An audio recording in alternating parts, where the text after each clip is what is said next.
in high definition, live, local, connected at 6 o'clock. This is Hawaii News Now.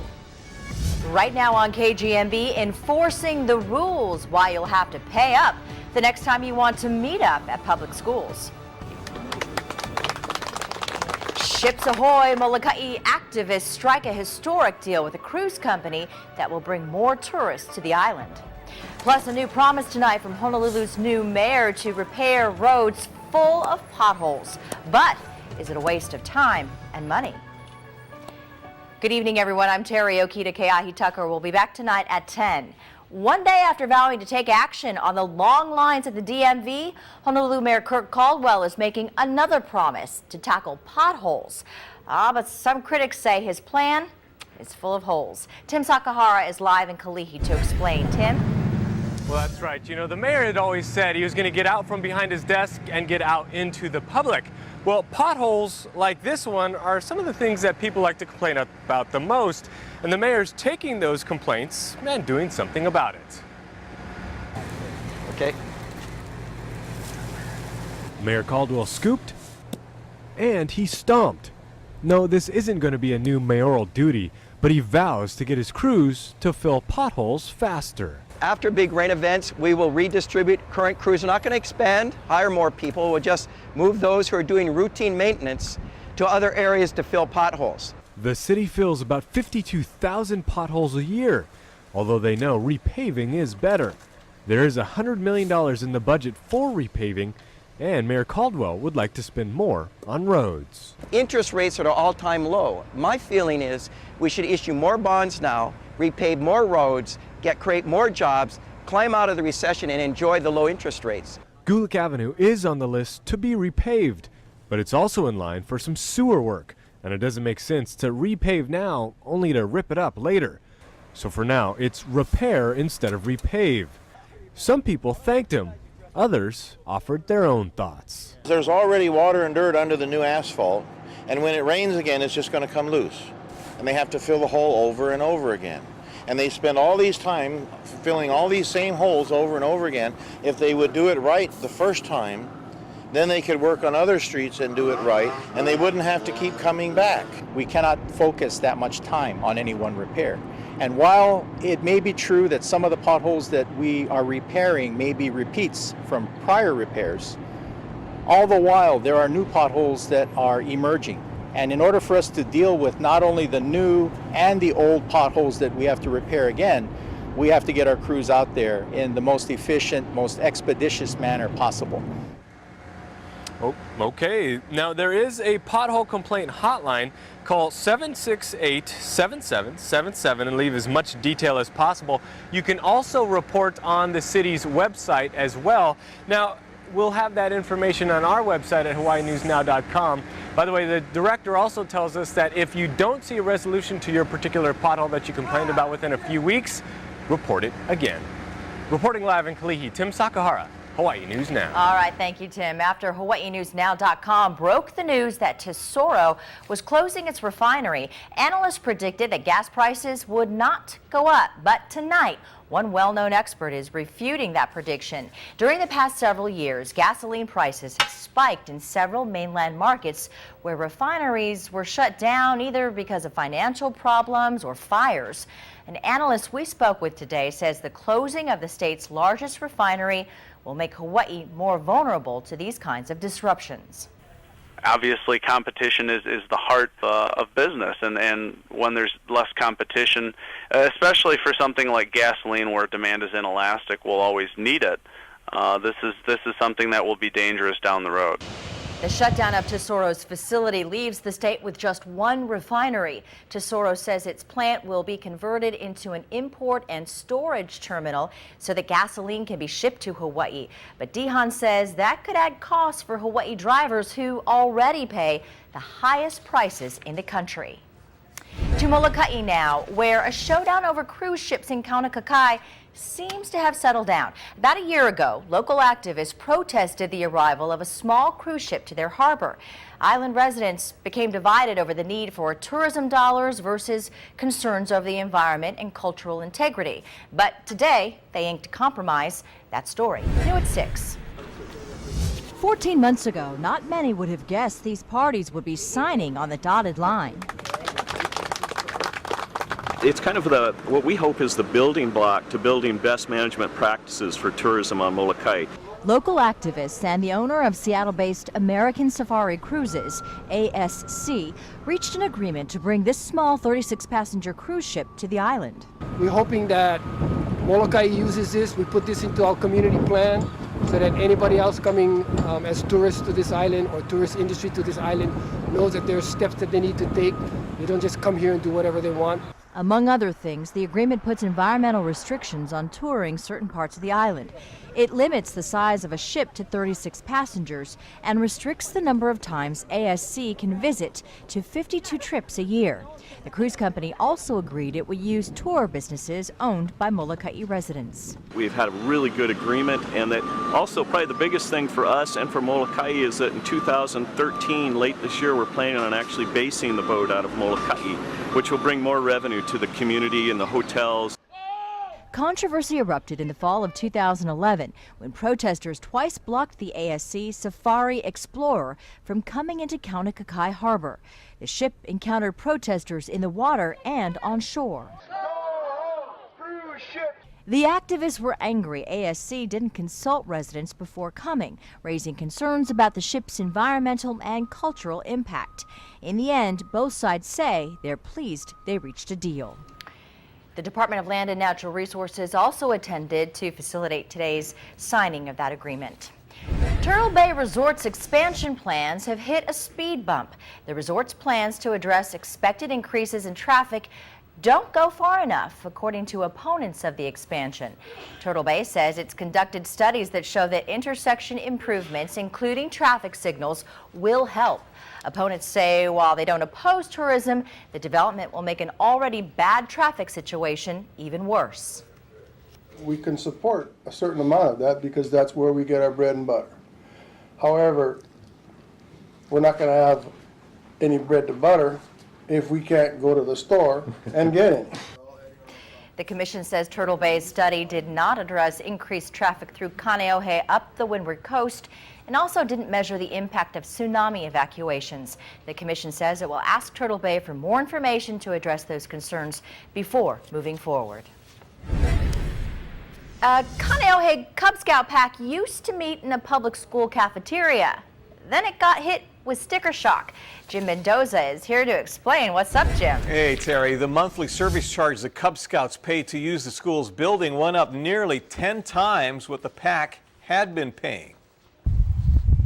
The Cub Scout pack that met in this cafeteria at Ahuimanu Elementary paid the school $4.55 per meeting. This month, the service charge jumped to $40. Our packs and troops use the school cafeterias. Billy Rail is the Aloha Council of Boy Scouts Field Service Director. Basically, the fees covers the utility costs to pay for the electricity. Sometimes the custodian needs to come in ahead of time, after hours. But why the big increase at Ahuimanu? The DOE says the answer lies in Chapter 39 of the Administrative Rules for the use of school buildings. The assistant superintendent has learned of an inconsistency with the schools. He says all campuses weren't enforcing the rule. In the past, there were some schools that were probably not in compliance of that administrative rule. The DOE says for Ahuimanu, the rate should have always been higher. Other scout troops are also finding out they have to pay more. Rail says a quarter of the state's Boy Scout and Cub Scout groups meet in public schools.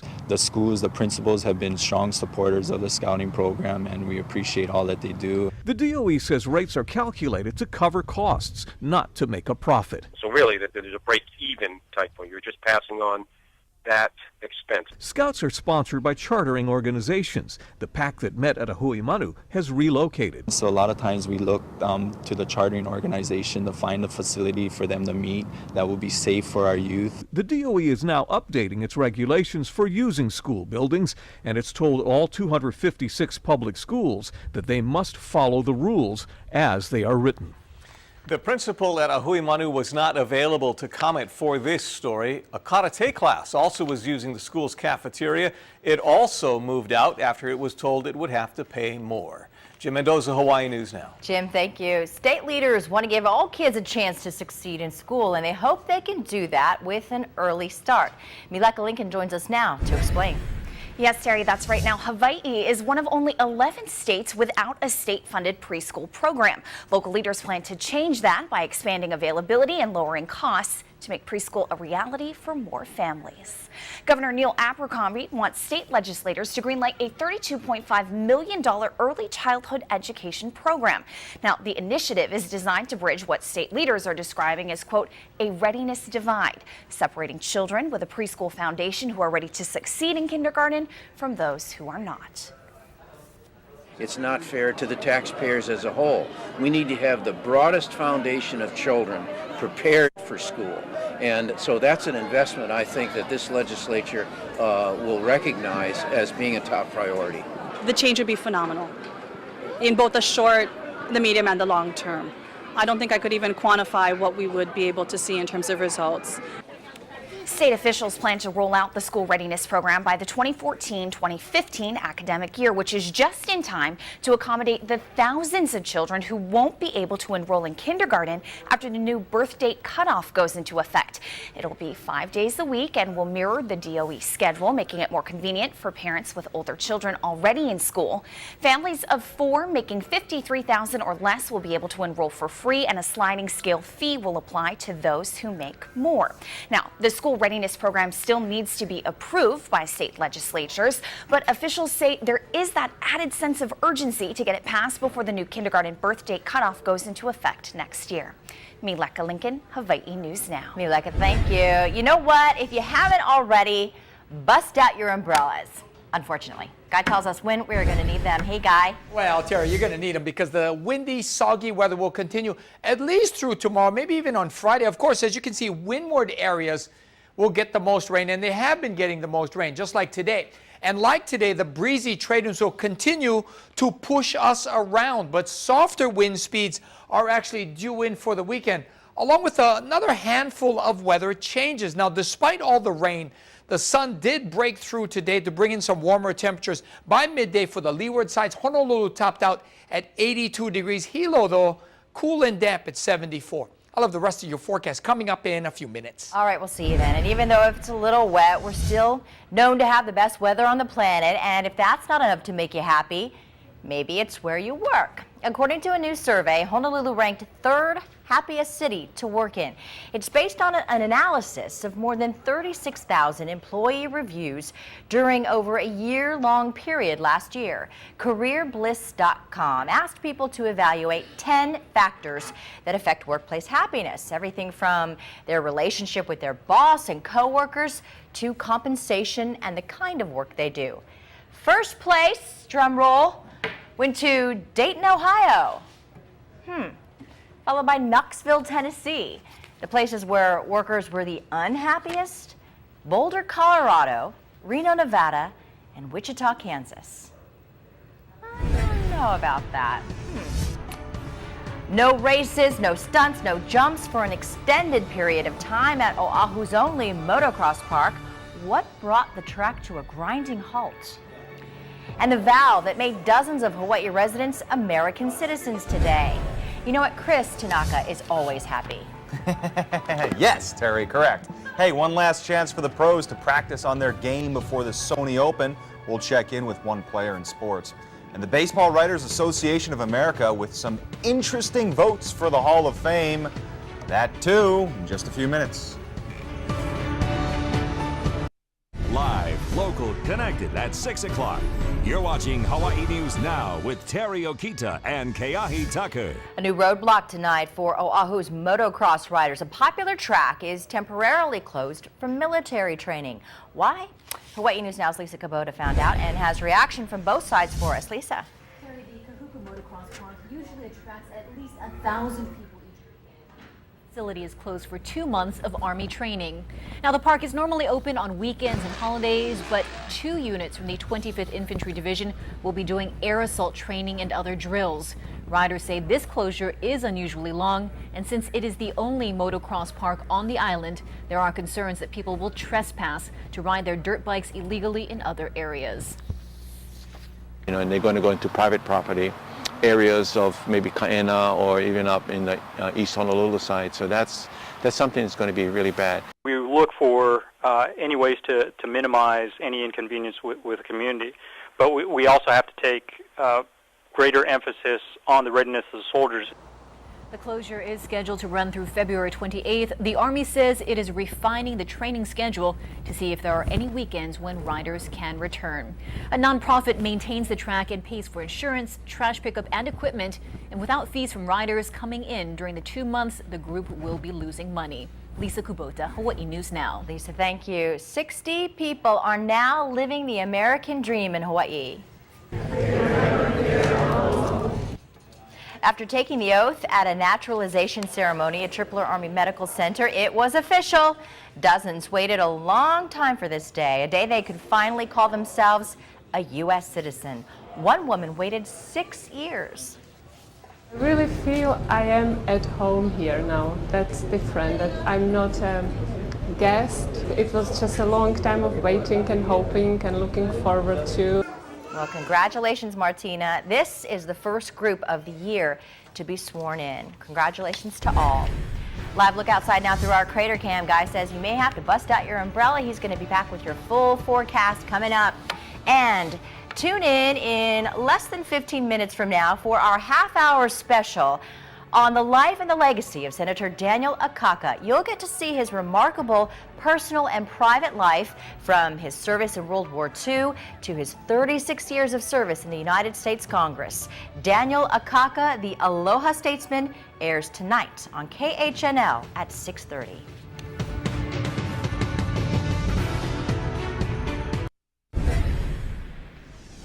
Aloha and good evening. The weather's going to be changing. We still have those breezy, damp conditions continuing probably through tomorrow, maybe into some extent Friday. And then this approaching front will kick out the trade winds for the weekend. We'll get light variable winds, maybe even corner winds for Saturday and Sunday. And then there's a disturbance expected to build up towards the same time, mostly affecting the Big Island and Maui, maybe with some thunderstorms and heavy rain. Again, that's for the weekend. For now, we got to suffice with just those breezy, damp conditions. Most of the rain is coming into those windward and Maui areas, and the rain has really subsided from what we had earlier today. Now, over on Maui, they got most of the rain over on the windward side. Not so much over in Kihei and looks like Wailuku and Kahului, still relatively dry. And over in the Big Island, dry on the leeward side, a little damp for some windward spots, and all this is not rain. This is just ocean chop. No, these damp conditions will continue probably through the night and into tomorrow morning. These are our latest rainfall totals, about 2 1/3 out in Waialeale. Still, the windward side's got some splashes too, like Wainiha and Hanalei. And here on Oahu, generous amounts of rain out towards Moanalua, about 1 1/4 inches, about 1 inch on the windward side as well. And Hilo got just about the same with nothing out towards the South Kona area. So for tonight, it's going to be much like last night with breezy trade winds, cool temperatures, and some passing showers. Temperatures running 68 to 73. And then tomorrow when you wake up, cloudy and damp. The drive into work going to be a little treacherous at times. Drying up by midday for sure. Beachy weather, beautiful sunny skies for the leeward sides. Will continue through the day, and then the trade winds will rear their wet head again over the weekend. Now, a friend of mine passed away yesterday. I'd like to say aloha to my friend Dwayne Sharsh. He died in the surf at Makapu'u. My sympathies go out to his family and all of our mutual friends. Dwayne, hope you're resting in peace. Now, the surf's going to be small tomorrow up in the country. It's down to about 3 to 4 feet. West Shore is 1 to 3. Not a lot happening in town. And the East Shore is 5 to 7. A little big, still a little dangerous. High surf advisory remains posted. All right, former Warrior quarterback Nick Rolovich calling an audible today. Hey-yo. Yes, 10 days ago he accepted a job at Temple until he had a change of heart. Details in sports.